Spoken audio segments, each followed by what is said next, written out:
Bismillahirrahmanirrahim. Assalamualaikum warahmatullahi wabarakatuh. Salam sejahtera bagi kita sekalian. Om Swastiastu, Namo Buddhaya, salam kebajikan. Rahayu. Yang terhormat dan sama-sama kita banggakan Bapak ASSDM Kapolri, Irjen Pol Profesor Dr. Dedy Prasetyo, M.Hum, MSc, MM. Yang kami hormati dan kami banggakan Bapak Asisten Logistik Kapolri, Irjen Pol Raden Prabowo Argoyono, SIK, MSI. Yang kami hormati dan kami banggakan pula Bapak Kapolda Jawa Timur, Irjen Pol Dr. Andes Imam Sugianto, MSI, beserta PJU Polda Jawa Timur. Yang saya hormati Komisaris Pertamina, Bapak Iman Prasetyo Mulyadi, Korwil Astra Group Malang, Bapak Raditya Wicaksono, seluruh PJU Divisi Humas Polri, para Kabitumas Polda jajaran, para pengemban fungsi PPID Satker Mabes Polri, perwakilan Kasubit Humas Polda jajaran, dan teman-teman yang hadir secara virtual dari Kasubit Humas Polda jajaran, Kasubag Renmin Humas Polda jajaran, serta seluruh Kasih Humas Polres, Polrestabes, Polresta, serta tidak lupa tamu undangan dan seluruh hadirin beserta rekenis yang berbahagia. Pertama-tama marilah kita panjatkan puji syukur kehadirat Allah SWT karena limpahan rahmat dan karunia-Nya pada pagi hari ini kita masih diberikan kesempatan kesehatan untuk mengikuti acara pembukaan rekenis Divisi Humas Polri tahun anggaran 2024. Pada kesempatan kali ini izin kami untuk menyampaikan sambutan sekaligus akan membuka rekenis Divisi Humas Polri tahun anggaran 2024 dengan mengambil tema Humas Polri yang presisi siap mendukung stabilitas Kamtibmas yang kondusif dalam proses demokrasi guna percepatan transformasi ekonomi yang inklusif dan berkelanjutan di Hotel Windam Surabaya pada pagi hari ini. Bapak Asisten SDM, Bapak Aslok, Bapak Kapolda Jatim, hadirin dan tamu undangan sekalian. Sebelumnya kami juga tidak lupa mengucapkan terima kasih kepada panitia atas kesiapannya dan Bapak Kapolda Jawa Timur beserta jajaran dan seluruh pihak yang telah mendukung kegiatan ini berjalan dan terselenggara dengan sangat baik. Kami, Humas Polri secara khusus juga mengucapkan terima kasih dan apresiasi yang setinggi-tingginya atas kehadiran Bapak ASSDM, Bapak Aslok, Bapak Kapolda Jawa Timur, dan hadirin sekalian pada acara ini. Perlu hadirin ketahui, beliau-beliau ini adalah salah satu senior kami yang menjadi idola dan role model bagi alumni-alumni, di mana khususnya Pak ASSDM dan Pak Aslok adalah mantan Kadifhumas sebelumnya. Tepuk tangan buat beliau. Berkat beliau, kami bisa ada di sini. Karena kalau nggak jadi, tidak dikasih rekom sama Pak ASSDM dan Pak Aslok, kami bisa jadi Kadifhumas. Dan karena beliau pula lah, semua program yang ada, yang ditampilkan tadi, itu adalah programnya Pak Argo dan programnya Pak Dedy, serta Kadifhumas sebelumnya. Kami hanya menjahit, mengumpulkan dan menggabungkan supaya bisa diintegrasikan dan dibuat rumah besar buat Divisi Humas. Sekali lagi tepuk tangan buat Pak Argo dan Pak Dedy. Dengan pengabdian dan torehan prestasi serta capaian kerja beliau hingga hari ini kami Humas Polri sangat berbangga atas kehadiran Jenderal dalam acara pembukaan Rakernis Humas Polri tahun anggaran 2024. Mudah-mudahan Jenderal selalu diberikan kekuatan, kesuksesan oleh Allah SWT, dan semoga Allah selalu memberikan keberkahan buat Jenderal sekeluarga. Saya juga mengucapkan terima kasih atas kinerja dan dukungan yang telah diberikan selama ini kepada saudara hadirin sekalian, baik itu para PJU Divisi Humas, para Kabitumas Wilayah, Kasih Humas Wilayah, dan seluruh pengemban fungsi PPID di Mabes Polri. Dalam rangka pelaksanaan tugas Divisi Humas selama ini telah terjalin dengan baik dan terselenggara dengan baik, dengan kerja keras, kerja cerdas, kerja tuntas, dan kerja ikhlas rekan-rekan sekalian, maka hasilnya bisa kita nikmati hingga kemarin pelaksanaan Lebaran, arus mudik, arus balik, semuanya berjalan dengan lancar, tidak ada kendala suatu apapun, ada kendala tetapi bisa diselesaikan bersama, dan semua permasalahan yang terjadi bisa kita tuntaskan dengan secepat-cepatnya. Alhamdulillah itu semua karena kerjasama dan kolaborasi dari semua stakeholder, baik dari Polri, TNI, stakeholder terkait lainnya, terutama dengan masyarakat, dan seluruh pengguna jalan maupun pemudik, baik di arus mudik maupun arus balik, yang tertib mengikuti petunjuk dari kepolisian. Tanpa kepedulian masyarakat, tanpa kerjasama, itu saja ini akan menjadi masalah besar buat kita semua. Dan alhamdulillah kemarin sudah berhasil kita selesaikan, dan kita juga bisa menuntaskan hingga ANEF terakhir dari Bapak Kakor Lantas untuk target kecelakaan bisa diturunkan, target kelancaran lalu lintas juga bisa dipertahankan, dan semuanya membawa keberkahan buat kita semuanya. Event-event besar nasional seperti pemilu dan Auskutupat hingga saat ini juga masih berproses, dan alhamdulillah bisa kita laksanakan semua tahapan demi tahapan bisa diselesaikan dengan baik, hingga misalkan beberapa tahapan yang perlu dimitigasi agar kebinekaan, kerukunan, dan kesatuan bangsa tetap terjaga. Terutama hari ini jam 9 tadi juga dilaksanakan pengumuman MK untuk pembacaan putusan MK atas PHPU yang sedang diajukan oleh paslon 01 maupun 03. Dan insya Allah hari ini bisa kita jaga, tetap kondusif, dan juga kami laporkan kepada Bapak ASSDM, Pak Aslok, dan Bapak Kapolda Jatim, bahwa ada 4 Kabitumas yang tidak bisa ikut karena ada kegiatan yang tidak bisa ditinggalkan, terutama di Metro Jaya karena memantau untuk situasi MK, kemudian untuk Kabitumas Sulut karena bandara masih ditutup karena bencana alam letusan Gunung Ruang, kemudian Kabitumas Polda Gorontalo karena kunjungan Presiden, dan ada Kabitumas Polda Maluku karena ada peringatan RMS di Maluku yang perlu diantisipasi. Bapak SDM, Kapolri, Bapak Aslok, Bapak Kapolda Jatim, hadirin dan tamu undangan yang kami hormati, untuk menghadapi berbagai tantangan baik isu global, regional maupun nasional, peran strategis Divisi Humas bukan lagi yang terbatas pada public speaking, namun juga sebagai public relation, yang memiliki fungsi sebagai garda terdepan Polri untuk mengelola dan menyampaikan informasi kepada publik terkait kerja-kerja positif Polri, sehingga dapat membangun kepercayaan atau public trust, serta reputasi hingga branding institusi yang presisi seperti harapan pimpinan maupun harapan masyarakat sekalian. Humas Polri merupakan salah satu pilar untuk membangun kepercayaan publik pada upaya pemeliharaan Harkamtibmas, Gakum maupun Linjomyam. Apabila kepercayaan publik menurun, frustasi publik dapat mengarah kepada terjadinya gangguan Kamtibmas. Ini peran dari Divisi Humas untuk bisa menjaga baik memulai kegiatan, menyertai kegiatan, maupun mengakhiri kegiatan, sehingga polisi tetap dipercaya oleh masyarakat. Jadi kepercayaan kepolisian oleh masyarakat adalah harga mati yang harus kita jaga.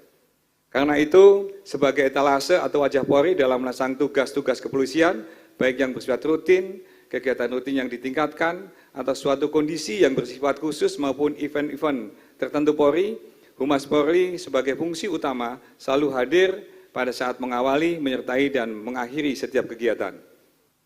Bapak Asisten SDM, Pak Aslok, Bapak Kapolda Jatim, hadirin dan tamu undangan yang kami hormati, personil Polri tak boleh sekedar hanya memakai metode konvensional seperti tadi arahan Bapak ASSDM pada podcast, bahwa kita harus mengikuti perkembangan teknologi, baik media sosial maupun media online, yang menghadirkan tantangan yang lain, yang tak kalah luar biasa. Untuk itu dalam menghadapi tantangan tugas, kini Humas Polri telah didukung dengan 2 kado terindah dari Bapak Kapolri, yaitu Bapak Jenderal Polisi Dr. Hans Listo Sigit Prabowo MSI, yang diberikan pada saat ulang tahun Humas ke-72, yaitu Perkap nomor 6 tahun 2023 tentang penyelenggaraan kehumasan di lingkungan Polri dan aplikasi portal Humas yang merupakan rumah besar bagi integrasi layanan kehumasan yang ada di kepolisian. Tentunya untuk menyikapi pertambahan jumlah generasi muda milenial yang melek teknologi dan media sosial mengharuskan Humas Polri memberikan sentuhan dan komunikasi publik dengan cara yang kekinian, sehingga disediakan juga fitur-fitur di dalamnya yang dapat melibatkan masyarakat dan anggota Polri yang dapat memposting sebuah konten sebagai citizen journalism sampai ke tingkat RT dan tingkat RW. Jadi idenya adalah bahwa polisi ini selalu menyampaikan bahwa pimpinannya adalah rakyat, komandannya adalah rakyat, juraganya adalah rakyat. Rakyat yang mana yang dicari? Kita ke medsos, kita belum tahu itu anak mana, orang mana. Rakyat yang pasti adalah rakyat yang di RT, di RW, di kelurahan, di kecamatan. Sementara sudah sering kita sentuh, sementara sudah sering kita repotin, tetapi kegiatan kepolisian yang kita laksanakan katanya untuk masyarakat jarang tersampaikan kepada entitas yang ada di RT, di RW maupun di kelurahan.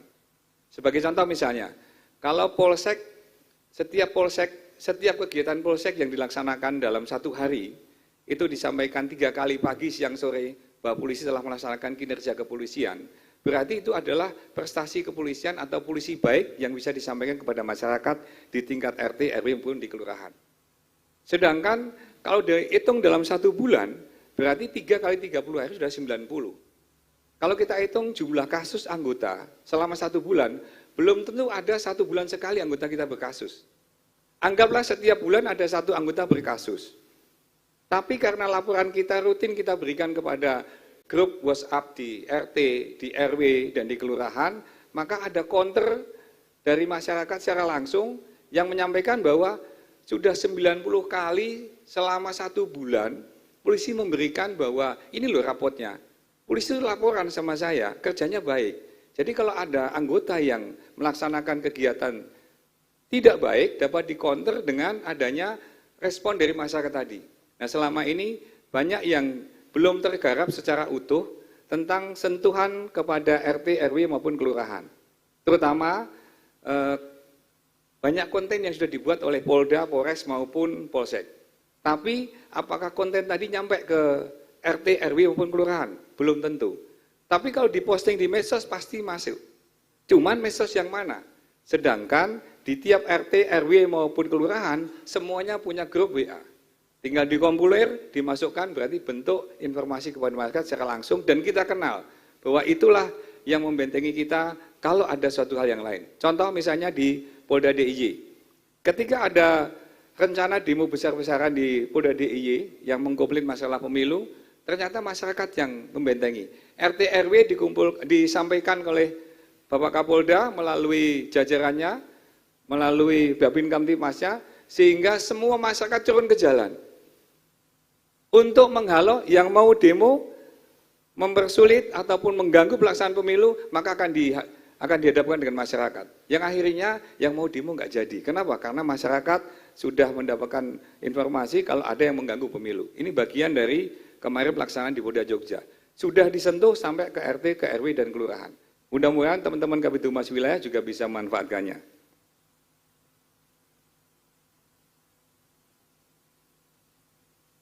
Kami Humas Polri memiliki target jangka panjang dalam seluruh personil Polri bisa menguasai kompetensi umum kehumasan dan kompetensi khusus kehumasan seperti halnya tadi disampaikan dalam video. Jadi dalam rangka peningkatan kompetensi Divisi Humas, ada pengetahuan umum kehumasan, itu sebagai kewajiban dari Divisi Humas untuk memberikan pencerahan sesuai dengan adanya Perkap 6 tahun 2023, di mana pasal 2-nya menyampaikan pegawai negeri pada Polri adalah pengemban fungsi kehumasan.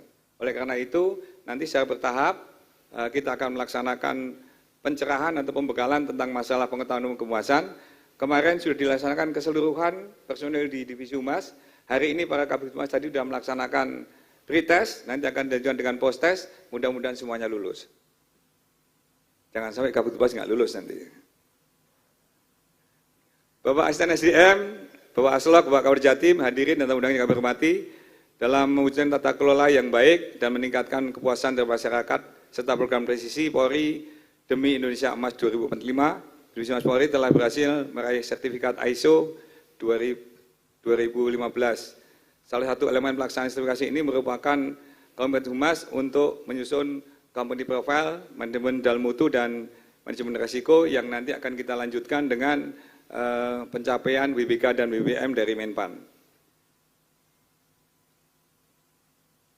Kami laporkan juga kepada Bapak SSDM Kapolri, Bapak Aslok, dan Bapak Kapolda Jatim yang merupakan panutan kami di bidang kehumasan, karena legasi yang telah dibuat oleh beliau-beliau lah yang menjadi pondasi kami untuk mengembangkan Humas Polri menjadi semakin kuat.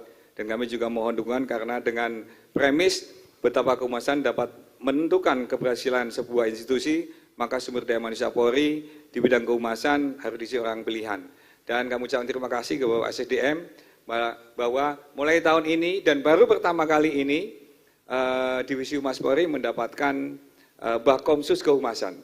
Sehingga nanti personel Humas Polri di masing-masing wilayah harapan kami nanti bisa dapat 300, sehingga masing-masing divisi humas, bid humas wilayah dapat 6, sisanya nanti buat Polda yang besar maupun di Mabes Polri. Tepuk tangan dulu buat Pak ASSDM Kapolri dengan Bakomsus Kehumasan. Dan tentunya dengan hadir Bapak Aslok, seperti tadi disampaikan dalam pameran, bahwa peralatan di Mabes canggih-canggih Pak, keren-keren. Namun di wilayah katanya sudah pada rusak. Di Polda Jatim aja kami dikomplain sama Mas Dirmanto. Katanya alat yang ditinggalkan atau dipakai oleh Divisi Bid Humas Polda Jatim itu dulu pendingannya Pak Argo. Sampai dengan sekarang belum ada penggantiannya Pak. Nah mudah-mudahan karena Pak Aslok hadir di sini berkenan untuk dibantu sehingga nanti seluruh Polda mendapatkan alat yang sama untuk peliputan yang baik seperti yang ada di Divisi Humas Mabes Polri. Bapak SDM, Bapak Aslok, Bapak Kapolda Jatim dan hadirin sekalian, sebelum mengakhiri sambutan ini, pada hari ini yang spesial dan sangat membanggakan buat kami semua, kami Humas Polri kembali menerima kado terindah oleh Bapak Kapolri merupakan pengesahan Perkadi Humas Polri nomor 1 2024 tentang standar operasional prosedur di lingkungan Divisi Humas Polri. Sebagai tindak lanjut dari Perkap, maka kami revisi SOP yang ada dan kami jadikan Omnibus Law-nya SOP yang ada di Divisi Humas Polri. Mudah-mudahan dengan adanya SOP ini, mekanisme pelaksanaan tugas Divisi Humas semakin baik dan mohon restu Bapak Ibu sekalian untuk bisa Divisi Humas Polri selalu bisa mengupdate dan mengupgrade kemampuan kehumasannya. Sehingga kita semua semakin siap dalam menghadapi tantangan-tantangan yang mungkin muncul dalam melaksanakan tugas ke depannya karena upaya pengelolaan citra dan persepsi publik adalah tugas kita semua dan harapan dari seluruh anggota Polri sebagai pengemban fungsi kehumasan sehingga dapat mendukung stabilitas Kamtipmas yang kondusif dalam proses demokrasi guna percepatan transformasi ekonomi yang eksklusif dan berkelanjutan. Demikian sambutan yang bisa saya sampaikan. Mohon maaf apabila ada kekurangan. Dengan ini rapat kerja teknis Humas Polri tahun 2024 secara resmi saya nyatakan dibuka. Sekian dan terima kasih. Wabillahi taufiq wal hidayah. Wassalamualaikum warahmatullahi wabarakatuh. Salam Om Santi Santi Santi Om. Terima kasih.